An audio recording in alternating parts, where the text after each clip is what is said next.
पवित्र शास्त्र बायबल वाचन कार्यक्रम रोमकरास पत्र अध्याय 11 मराठी. परमेश्वराने इस्रायल लोकांचा सर्वस्वी त्याग केलेला नाही. परमेश्वराने इस्रायल लोकांचा सर्वस्वी त्याग केलेला नाही. तर मी विचारतो, परमेश्वराने आपल्या लोकास टाकून दिले आहे काय? असे अगदी नाही.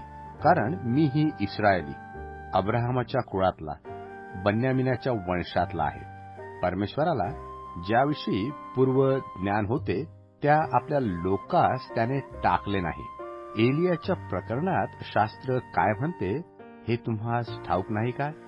तो इस्रायलाविरुद्ध परमेश्वराजवळ विनंती करतो, हे प्रभू, त्यांनी तुझ्या संदेष्ट्यास जीवे मारले, तुझ्या वेद्या खणून पाडल्या. मी एकटाच राहिलो आहे आणि माझाही प्राण घ्यायला ते पाहतात. परंतु परमेश्वराचे उत्तर त्याला काय मिळाले? ज्यांनी बालमूर्तीपुढे गुडघे टेकले नाहीत अशी 7,000 मनुष्ये मी आपणासाठी ठेवली आहेत. तसेच आताही कृपेच्या निवडीप्रमाणे शेष राहिले आहे. आणि जर हे कृपेने आहे तर कर्माने नाहीच. असले तर कृपा ही कृपाच नाही तर काय? जे मिळवण्यासाठी इस्रायल खटपट करीत आहे ते त्यास मिळाले नाही. निवडलेल्या लोकास मिळाले आणि वरकड बधीर झाले. परमेश्वराने त्यास आजच्या दिवसापर्यंत धुंदबुद्धी, दिसू न देणारे डोळे व ऐकू न येणारे कान दिले. या शास्त्र लेखाप्रमाणे झाले. दावीदही म्हणतो, त्यांचे मेज त्यास फास, सापळा, अडखळण व प्रतिफळ असे हो. त्यास दिसू नये म्हणून त्यांचे डोळे अंधकारमय होत आणि तू त्यांची पाठ सतत वाकीव. तर मी विचारतो, आपले पतन व्हावे म्हणून ते अडखळले काय? असे अगदी नाही.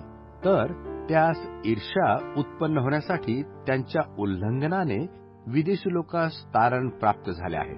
आता त्यांचे उल्लंघन हे जर जगाची संपत्ती आणि त्यांचा ऱ्हास हा जर विदेशी लोकांची सधनता आहे, तर त्यांचा भरणा झाल्यास ही कितीतरी अधिक होईल. विदेशी लोकांचा उद्धार कलम लावण्याचे उदाहरण. विदेशी लोकांचा उद्धार कलम लावण्याचे उदाहरण. तुम्हा विदेशी लोकास मी हे सांगतो, ज्या अर्थी मी विदेशी लोकांचा प्रेषित आहे त्या अर्थी मी आपल्या सेवेला मोठेपणा देतो, यासाठी की कसेही करून माझ्या जात भाईमध्ये ईर्ष्या उत्पन्न करून त्यांच्यातील कित्येकास तारण प्राप्त व्हावे. कारण त्यांचा त्याग झाल्याने जगाचा समेट होतो, तर त्यांचा स्वीकार झाल्याने मृतावस्थेतून जिवंत होणे याशिवाय काय असेल? प्रथम विभाग पवित्र ठरल्यास कणकेचा गोळाही तसाच ठरेल. आणि मूळ पवित्र तर फांद्याही पवित्र आहेत. आता जर काही फांद्या तोडून टाकल्या आणि तू रान जैतून असतात त्यांच्या जागी कलमे रूपे लावला गेलास व जैतुनाच्या पौष्टिक मुळाचा भागीदार झालास, तर फांद्याहूनही मी अधिक आहे अशी बढाई करू नको. करशील तर मुळाला आधार तू नाहीस, मूळ तुला आधार आहे, हे लक्षात ठेव. तू म्हणशील की माझे कलम लावावे म्हणून फांद्या तोडून टाकल्या. बरे, अविश्वासामुळे त्या तोडून टाकल्या आणि विश्वासाने तुझी स्थिती अशी झाली. तर अहंकारी न होता भीती बाळग. कारण जर परमेश्वराने मूळच्या फांद्या राखल्या नाहीत तर तो तुलाही राखणार नाही. परमेश्वराची दया व तीव्रता पहा. पतन झालेल्याविषयी तीव्रता आणि तुझविषयी परमेश्वराची दया. पण तू त्याच्या दयेत राहशील तर, नाहीतर तूही छेदून टाकला जाशील. आणि ते अविश्वासात न राहिले तर तेही कलम रूपे लावण्यात येतील. कारण त्यांचे पुन्हा कलम लावण्यात परमेश्वर समर्थ आहे. जे मूळचे रानटी झाड अशा रान जैतुनातून कापून चांगल्या जैतुनात सृष्टिक्रम सोडून तुझे कलम लावले, तर ह्या ज्या त्याच्या मूळच्याच फांद्या त्या आपल्या जैतुनात किती अगत्याने कलम लावण्यात येतील. सर्वांवर दया करणे हा परमेश्वराचा अंतिम हेतू आहे. सर्वांवर दया करणे हा परमेश्वराचा अंतिम हेतू आहे. बंधुजन हो, तुम्ही आपणाला शहाणे समजू नये म्हणून या गुजाविषयी तुम्ही अजाण असावे अशी माझी इच्छा नाही. ते हे की विदेशी लोकांचा भरणा आत होईपर्यंत इस्रायल लोक अंशतः बधीर झालेले आहेत. नंतर सर्व इस्रायल लोकांचे तारण होईल असा शास्त्रलेख आहे. मुक्त करणारा सियोनातून येईल. तो याकोबापासून अधर्म दूर करील.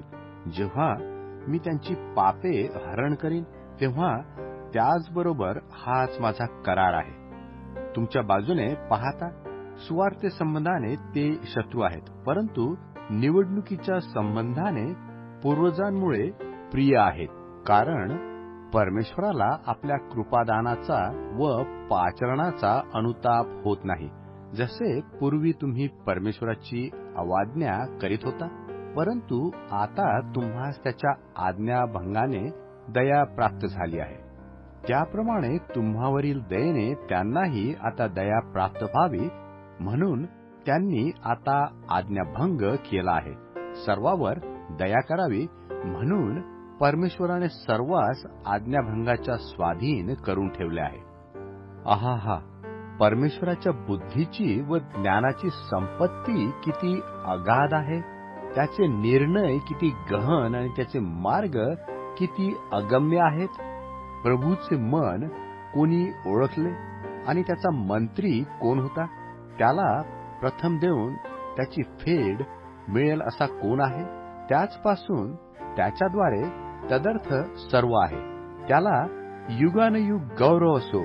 आमेन.